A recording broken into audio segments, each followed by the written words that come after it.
Hoje eu trouxe um poema recente chamado Algoz destes meus dias. Ele fala sobre um diálogo, é real, porque uma pessoa que me comentou, um diálogo de uma conhecida que, observando já há algum tempo que existia uma influência negativa, possibilidade de um obsessor, uma tentativa de obsessão no lar, ela, certa noite, quando se recolheu, sentiu a presença dessa alma, desse irmão do lado dela, muito escuro, muito forte, como se fosse uma sentinela ali do lado dela. E ela diz: Sâmia, eu me sentei e comecei a sentir tais e tais coisas e conversar com ele. E a gente fez esse poema mostrando o que ela sentiu, que serve muitas vezes como lição para nós. Vamos ao poema Algoz destes meus dias. É quando o sol desmaia nos braços do poente, quando a cidade acalma sob o ninar da lua, e eu cerro enfim meus olhos, em sono insistente, que eu sinto a tua presença, tua alma obscura. Te sinto sentinela raivosa rente à cama, com teus pesados olhos me vigiando atenta, buscando em mim a falha, o meio à vingança, em tenebroso plano que a mágoa alimenta. Por uma estranha força me ponho a teu lado, e sem te ver, percebo a dor que há em ti. Sinto que permaneces perdido em tempo e espaço, por isso escravizado à sombra que há em mim. Por que eu não te odeio? Por que sequer te temo? Que estranho sentimento me leva a te entender? E é tanto que te entendo que me pego querendo ouvir os teus lamentos, poder te acolher. Por qual mistério sinto mover-me em compaixão? Por que eu não te sinto como um obsessor? Por que na tua ira te sinto como irmão? Se és meu inimigo, por que te sinto amor? Talvez os teus motivos sejam até ingênuos, o amor adoecido que fere ao transbordar. Talvez ao perseguir-me, tu queiras só um alento, quem sabe algum consolo que possa te acalmar. Irmão de idas eras, algoz destes meus dias, reage à corrente que hoje te escraviza. Perdoa humildemente os males de outras vidas, salvando a tua alma, tu salvarás a minha. Salvando a tua alma, conseguirás, sorrindo, reencontrar teus sonhos no raio de esperança. Perceberás surpreso no olhar um novo brilho que te dará acesso. E quando em outra noite o sono insistente buscar cerrar meus olhos que fingirão dormir, te sentirei ao lado presente novamente. Te falarei sorrindo e sorrirás para mim. Muito obrigada. Muito bem, Sami, bacana. Ela, e aí, o que a gente pode falar sobre esse assunto que é.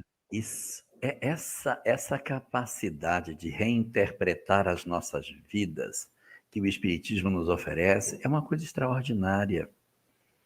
Porque a tendência das criaturas diante da presença de um inimigo espiritual é encastelar-se num processo de rejeição. É meu inimigo, é meu obsessor, é meu perturbador, é a razão do meu sofrimento. Então, esse poema belíssimo que a Samia trouxe, ele vai exatamente fazer um movimento totalmente distinto nessas circunstâncias. A proposta trazida no poema é não entrar em rota de colisão com o obsessor, mas conseguir enxergar naquele que, de certa maneira, me perturba, a alma que, de alguma forma, machuquei, feri, magoei no ontem, e que traz a alma apunhalada hoje, mas que eu preciso para resolver a mim, para diminuir a minha dor, olhá-lo com olhar de irmãos. essa é uma maravilha, esse é um passo gigantesco na evolução humana. Eu poder olhar o obsessor que me perturba e não ter ódio. E me questionar sobre isso, indagando, meu Deus, por que quando vejo não sinto medo, não sinto ódio? Por que sinto vontade de realmente querer resolver? A chave do mistério está exatamente aí, na ressignificação que o Cristo propõe de dissolver os laços do ódio com movimentos distintos. Esse poema é de uma beleza extraordinária, porque é exatamente o que se propõe na mensagem de Jesus e o que está expresso no último capítulo da obra Obsessão e Desobsessão, de Sueli Caldas e Schubert, um capítulo intitulado O Antídoto, em que ela trata durante todo o corpo do livro sobre a obsessão, o processo obsessivo, seus graus, suas formas, suas expressões, sua terapia. E no final, o último capítulo é uma página de uma extraordinária beleza, chamada O Antídoto, que diz assim: sim, o amor. Só o amor tem o poder de estancar esse mal que graça de maneira avassaladora a obsessão. Só quando o amor dominar a relação entre os homens, se dissolverá todo o ódio e não haverá mais obsessores e obsidiados, crimes, vinditas e obsessões. E é essa a proposta que o poema traz, que nós, com a leitura que a doutrina espírita nos oferece, tenhamos que parar de medir e de conceituar os companheiros que, de alguma maneira, se voltam contra nós, retirando deles essa capa de serem a personificação do mal e reenxergá-los como são, irmãos de histórias pregressas nas quais tropeçamos e que eles, ainda feridos, nos buscam no presente. Nós precisamos resolver isso, para que nós sejamos felizes, não só nós, eles e nós juntos, e a dissolução dos conflitos espirituais passam necessariamente pela ressignificação do que é o outro e o exercício do amor. Belíssimo poema. Eu não conhecia esse, Sâmia. Maravilhoso. Meus parabéns. Extraordinário. Muito bem. Sâmia? Pois é, a gente, quando tem um processo obsessivo, nesse exemplo é uma obsessão simples, ela conseguia perceber, se incomodava, né? Nós temos sofredores dos dois lados, né? Nós temos o sofredor que sofre obsessão e nós temos o sofredor que é aquele que nós carimbamos como obsessor.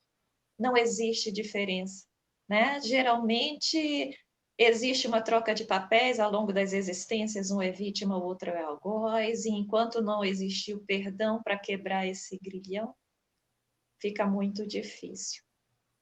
E a história dessa pessoa é muito interessante, não dá para contar aqui, mas ela mesma se surpreendeu com as emoções e fez um monólogo com esse espírito muito interessante, sabe? E é Então, interessante, realmente dá certo. e é interessante como que a proposta da doutrina espírita chega e acolhe. Porque se você não tem vamos dizer assim, esse ingrediente da doutrina espírita, você não consegue ter um Não faz. entendimento. Né? Então, qual que é a postura? Eu fico pensando assim, na sabedoria divina mesmo, de possibilitar que esses recursos cheguem para que a gente transforme o obsessor de hoje num grande amigo de novo amanhã. Porque às vezes ele é obsessor hoje, mas em virtude daquilo que foi feito no passado. Né? Mas é isso, Sâmia. Muito obrigado mais uma vez pela participação com a gente. Deus te abençoe. sagadasalmas.com.br, viu, gente? Eu que agradeço, Rubens. Muito obrigada a todos vocês e, acima de tudo, a Jesus que nos permite esse trabalho.